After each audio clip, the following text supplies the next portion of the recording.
नमस्कार। मैं अनुज कुमार पांडे आज आप लोगों के बीच कक्षा 10 सामाजिक विज्ञान इतिहास विषय के अंतर्गत खंड 2 भारत में राष्ट्रवाद के अध्याय 3 सविनय अवज्ञा की ओर पर चर्चा करेंगे। इस अध्याय में भारत के स्वतंत्रता आंदोलन के बहुत महत्वपूर्ण कालखंड निर्धारक वर्षों के राजनीतिक आंदोलन और आंदोलन में शामिल सामाजिक वर्गों, उनकी समस्याओं, उनके अंतर विरोधों के बारे में कक्षा 10 के विद्यार्थियों को बताने का प्रयास किया गया। इस अध्याय में से पहले हम लोगों ने पिछले अध्याय में 1921-22 तक के असहयोग आंदोलन की स्थिति और उसमें शामिल विभिन्न वर्गों पर चर्चा कर ली है, पढ़ लिया। 1922 आते आते असहयोग आंदोलन गांधी जी ने वापस ले लिया। उसके पीछे कारण ये था कि आंदोलन में उन्हें उग्र हिंसा के शामिल होने का खतरा था और उन्हें यह आशंका थी कि अगर आंदोलन हिंसक हो गया तो फिर ब्रिटिश सरकार भारतीयों के साथ निर्मम व्यवहार करेगी। गोरखपुर के चौरी चौरा नामक स्थान पर स्थानीय लोगों द्वारा एक पुलिस थाने को फूके जाने का उग्र घटना भी घटी, जो इस आंदोलन के वापस लेने का एक प्रमुख कारणों में एक रही। इसके अतिरिक्त पुराने कांग्रेसी धीरे धीरे आंदोलन से उबरने लगे थे और उनके दिमाग में यह बात थी कि विधान परिषदों के होने वाले चुनाव में, विधान परिषदों से बच्चों एक चीज स्पष्ट कर लीजिए कि आज की तिथि में जो राज्यों के विधानमंडल हैं उनमें विधानसभा और विधान परिषद दो सदन है और केंद्र में लोकसभा राज्यसभा। ये जो विधान परिषद शब्द मैं प्रयोग कर रहा हूं इस अध्याय में प्रयोग किया गया है, यह राज्य की विधान परिषद और नहीं है कि विधानसभा दूसरी है। तब जनता द्वारा चुनाव नहीं होते थे, लोकतंत्र नहीं था, ब्रिटिश संसद से हम गवर्न थे। एक प्रतीकात्मक चुनी हुई एक शासन के लिए हर राज्य में और केंद्र में एक विधायिका की नाम मात्र की विधायिका स्थापित की गई थी, जिनको कुछ अधिकार थे। धीरे धीरे उसको बढ़ाया रहे थे, वह आगे के राजनीति विज्ञान के अध्ययनों में आप पढ़ेंगे। तो उनको विधान परिषद ही कह रहे हैं, केंद्रीय विधान परिषद और राज्यों के लिए। तो अब ये उनका मानना था पुराने कांग्रेसियों का कि विधान परिषदों के चुनाव में हमें शामिल होना चाहिए और वहां चुन के जब अगर हम जाएंगे तो हम अपना पक्ष रख सकेंगे। इसी मत के तहत चित्तरंजन दास और मोतीलाल नेहरू ने स्वराज पार्टी का गठन किया और उन्होंने चुनाव में हिस्सा भी लिया। एक ये अंतर विरोध पार्टी के अंतर, दूसरा जवाहरलाल नेहरू और सुभाष चंद्र बोस जैसे तेज तर्राक नौजवान नेतृत्व की ये इच्छा थी कि आंदोलन और उग्र रूप से हो और पूर्ण स्वराज की मांग की जाए। तो आंतरिक अंतर विरोध कांग्रेस के अंदर और पूरे भारतीय स्वतंत्रता आंदोलन के अंदर उस दौर में चल रहा था। सविनय विज्ञान असहयोग आंदोलन वापस लिया जा चुका है। पुराना तबका विधानसभाओं में शामिल होना चाहता है, गांधी जी नहीं शामिल होना चाहते, और नौजवान तबका उग्र आंदोलन के पक्ष में है। इस आंतरिक अंतर विरोध के युगों में ही धीरे धीरे 25-26 तक आते आते 27 तक आते आते आगे कालखंड में दो बड़ी घटनाएं घटी। एक घटना घटी, विश्वव्यापी आर्थिक मंदी आई, जिससे 26 के बाद वस्तुओं के दाम घटने लगे।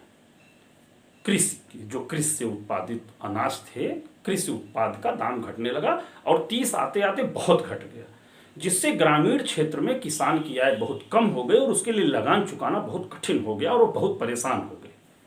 उनमें असंतोष पूरे ब्रिटिश शासन के प्रति, उनकी स्थिति बहुत खराब हो गई, वो लगान देने की स्थिति में नहीं रहे। उपज का ही दाम बहुत कम हो गया, लगभग नगण्य हो गया उपज का दाम। ये आर्थिक मंदी पूरे विश्व में आई थी, विश्वव्यापी आर्थिक मंदी के तहत थी, लेकिन भारत में अनाज का दाम विशेष रूप से बहुत गिरा। दूसरी घटना घटी, ब्रिटिश सरकार ने भारतीय राष्ट्रवादियों की मांग पर भारतीयों के संचालन के लिए नियम बनाने के लिए एक साइमन, ब्रिटेन की टेरी प्रधानमंत्री थी, टेरी सरकार ने एक साइमन कमीशन का गठन किया। साइमन कमीशन में कोई भारतीय नहीं था। यह बात कांग्रेस को और अन्य भारतीयों को अच्छी नहीं लगी कि हमारे लिए नियम बनेगा और उसमें हमारे में से कोई शामिल नहीं, सारे सदस्य ब्रिटिश थे। इसलिए साइमन कमीशन के विरोध में उग्र प्रदर्शन होने लगे और इन्हीं प्रदर्शनों के बीच में लॉर्ड इरविन जो वायसराय थे, उन्होंने एक डोमिनियन स्टेट, एक विशेष प्रकार के राज्य के लिए भारत का प्रस्ताव रखा। उसको भी कांग्रेस ने अस्वीकार कर दिया, क्योंकि उसमें कोई तिथि नहीं थी कि कब तक बनाएंगे। और उस डोमिनियन स्टेट में गोलमेज सम्मेलन, गोलमेज मतलब आमने सामने बैठकर गोलमेज, 3 गोलमेज सम्मेलन भारतीय इतिहास में बहुत प्रसिद्ध है। गोलमेज सम्मेलनों की बात रखी गई। प्रथम गोलमेज सम्मेलन हुआ, कांग्रेस उसमें शामिल नहीं हुई। इसी समय जवाहरलाल नेहरू और सुभाष चंद्र बोस पूर्ण स्वराज की बात करने लगे और 29 के लाहौर अधिवेशन में जब जवाहरलाल नेहरू कांग्रेस के अध्यक्ष हुए तो उन्होंने पूर्ण स्वराज की मांग रखी और 26 जनवरी की तिथि को तय किया कि हम स्वतंत्रता दिवस के रूप में मनाएंगे। 26 जनवरी 30 को लाहौर में तिरंगा फहराया गया और उस तिथि से 15 अगस्त 47 तक प्रतिवर्ष 26 जनवरी को स्वतंत्रता दिवस मनाया जाता था। इसीलिए बाद में 26 नवंबर को ही संविधान बन जाने पर भी 26 जनवरी को संविधान लागू किया गया, जिससे 26 जनवरी के ऐतिहासिक महत्व को कायम रखा जा सके। किंतु इन सब घटनाओं से आम जनता का बहुत जुड़ाव नहीं हुआ। गांधी जी को लगा कि आंदोलन से आम जनता को जोड़ने के लिए कोई सामाजिक सरोकार का आंदोलन करना चाहिए। उन्होंने 31 जनवरी 1930 को एक पत्र लिखा वायसराय को, लॉर्ड इरविन को। उसमें 11 मांगे रखी। उनकी मांगे समाज के सभी वर्गों को जोड़ने वाली मांगे थी, सबके हित की मांग थी, पूरी जनता की ये मांगे। और उन्होंने एक डेट दे दी 11 मार्च तक कि 11 मार्च तक अगर वो मांग पूरी नहीं हुई तो हम जो है आंदोलन करेंगे। सरकार ने मांगों पर ध्यान नहीं दिया। गांधी जी ने अपने 78 चुने हुए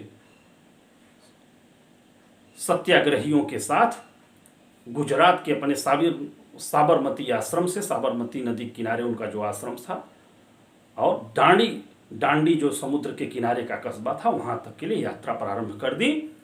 गांधी जी ने कहा कि हम नमक अपने हाथ से बनाएंगे और सरकार को कोई टैक्स नहीं देंगे। उस जमाने में नमक बनाने पर, नमक पर सरकार टैक्स लगा दी थी और प्रत्येक भारतीय को नमक उपयोग करना पड़ता था और उस पर टैक्स लगता था। तो वो हर व्यक्ति से जुड़ा मुद्दा था। सरकारी कारखानों और भारतीयों को नमक बनाने पर रोक थी। समुद्र के किनारे के लोग नमक बनाते थे इसके पहले।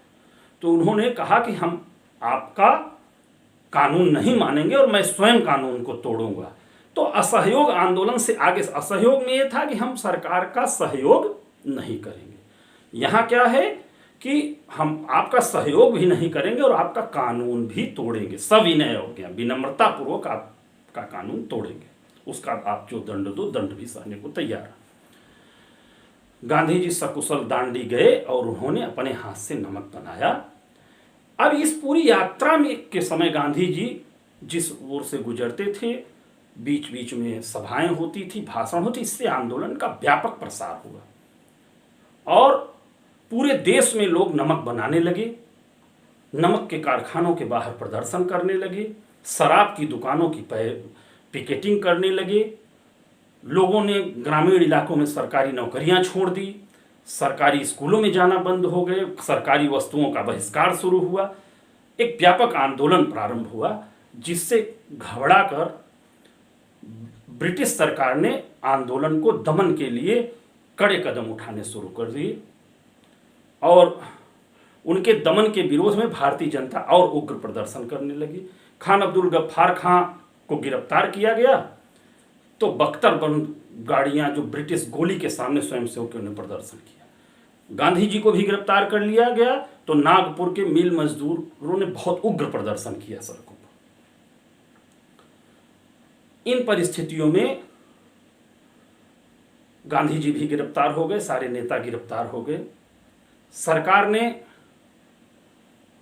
गांधी जी से एक समझौता कर लिया, जेल में थे तो उसे गांधी इरविन समझौता कहते थे। उसमें कुछ बातें उनकी मान ली गई और कुछ बातों के लिए कहा गया कि गोलमेज सम्मेलन जो इंग्लैंड में होगा वहाँ बातें आपकी सुनी जाएंगी। उसमें सभी राजनीतिक बंदियों को छोड़ने की बातें थी। और आंदोलन के दौरान गांधी जी गोलमेज सम्मेलन में गए, वहाँ वो पूर्ण स्वराज से कम कुछ नहीं चाहते थे और इस पर सहमति बनी नहीं और वह वहाँ से वापस चले आए असंतुष्ट होकर। गांधी जी वापस आते हैं तो यहाँ क्या देखते हैं, खान अब्दुल गफ्फार खां और जवाहरलाल नेहरू जो दो बड़े नेता थे उन दोनों को गिरफ्तार किया जा चुका था। उन्होंने यहाँ आते ही पुनः आंदोलन प्रारंभ कर दिया। उन्हें भी शीघ्र गिरफ्तार कर लिया गया। आंदोलन पूरे देश में तीव्रता से फैला। अब हम ये देखेंगे कि इस आंदोलन में विभिन्न वर्गों की भागीदारी कैसी कैसी रही। आंदोलन में विभिन्न वर्गों की किस रूप में हिस्सेदारी रही। संपन्न किसान, उनमें मुख्य रूप से गुजरात के पाटीदार और उत्तर प्रदेश के जाट, उन्होंने आंदोलन में बहुत ही प्रमुखता से भाग लिया। कारण ये था कि कृषि उपज का दाम घट गया था और उनके लिए लगान देना बहुत मुश्किल था, इसलिए उन्होंने आंदोलन में बहुत सक्रियता से भाग लिया। किंतु 1931 में गांधी इरविन समझौते के बाद बिना लगान माफी के या लगान में कमी के आंदोलन समाप्त हो गया। तो दोबारा जब आंदोलन शुरू हुआ तो वो उसमें शामिल नहीं हुए। गरीब किसान की स्थिति संपन्न किसानों से अलग है। उनके लिए यह आंदोलन केवल लगान माफी का आंदोलन नहीं है, उनके लिए ये जो जमींदार उनसे भूमि का किराया लेते हैं उसकी भी माफी की बात थी। और उपजों का दाम कम होने के कारण विभिन्न आंदोलनों द्वारा किसान यह मांग करने लगे कि उनकी वित्तीय स्थिति ऐसी नहीं रह गई कि वे जमींदार का किराया दे सके जमीन का, इसलिए उनके पट्टे कैंसिल होने लगे और उनकी जमीन उनके हाथ से जाने लगी। जो कि जमींदार की जमीन थी पट्टे पर किसान को मिलती थी। इस परिस्थिति में वह जो गरीब किसान था वह जमींदार के किराए की माफी को भी अपना मांग चाहता था। कांग्रेस इनकी मांग पर बहुत ध्यान इसलिए नहीं देती थी कि उसे जमींदारों के असंतुष्ट होने का खतरा था और आंदोलन से उनके हटने का खतरा था, जो कि आंदोलन में जुटे हुए थे। यद्यपि विभिन्न आंदोलन हुए, उसमें उनका नेतृत्व आमतौर पर कम्युनिस्टों और रेडिकलों द्वारा किया गया। उसमें कांग्रेस नेतृत्व बहुत अपने मंच से इनकी मांग को रख नहीं पाए। दो वर्ग हो गए, गरीब संपन्न किसान, गरीब किसान। तीसरा वर्ग है व्यापारियों का। प्रथम विश्व युद्ध के समय उत्पादन बढ़ा और भारतीय व्यापारी तबका एक तबका सामने आया। जीडी बिड़ला, गोयनका, बहुत सारे, जमनालाल बजाज, व्यापारियों ने, टाटा, इन्होंने परिश्रम करके अपने उद्योग से प्रथम विश्व युद्ध के समय काफी लाभ कमाया और संपन्न हो गए। इनको अपने व्यापार में बहुत दिक्कतें आ रही थी औपनिवेशिक नीतियों के कारण। इनके लिए सविनय अवज्ञा आंदोलन और आर्थिक नीतियों में जो औपनिवेशीकरण के कारण इनको दिक्कत आ रही थी, इनको गैर बराबरी पर रहते थे और ब्रिटिश सरकार की नीतियों के कारण इनके उद्योग में वृद्धि नहीं हो रही थी, इसलिए ये इनके लिए सविनय अवज्ञा आंदोलन आज़ादी का वह आंदोलन था जिससे इनके लिए था कि आज़ादी के बाद हमें काफ़ी आज़ादी मिलेगी और हम जितना चाहेंगे उद्योग करेंगे और कमाएंगे, और हमारे जो उद्योग में बाधाएं हैं यह बाधा नहीं रहेगी। यह स्थिति के कारण व्यापारियों ने आंदोलन में बहुत बढ़ चढ़कर हिस्सा लिया। औद्योगिक मजदूर, चौथा वर्ग, औद्योगिक मजदूर व्यापारियों के यहाँ इन बड़े बड़े भारतीय और ब्रिटिश कंपनियों के उद्योगों में शामिल था। उसको काम की जो दशाएं थी उसकी उद्योगों में, फैक्ट्रियों में, वो अच्छी नहीं थी। वो उसमें सुधार चाहता था, अच्छा वेतन चाहता था, काम के घंटे कम चाहता था। उसके लिए आज़ादी की लड़ाई, सविनय अवज्ञा आंदोलन, उसके लिए इन स्थितियों में परिवर्तन था।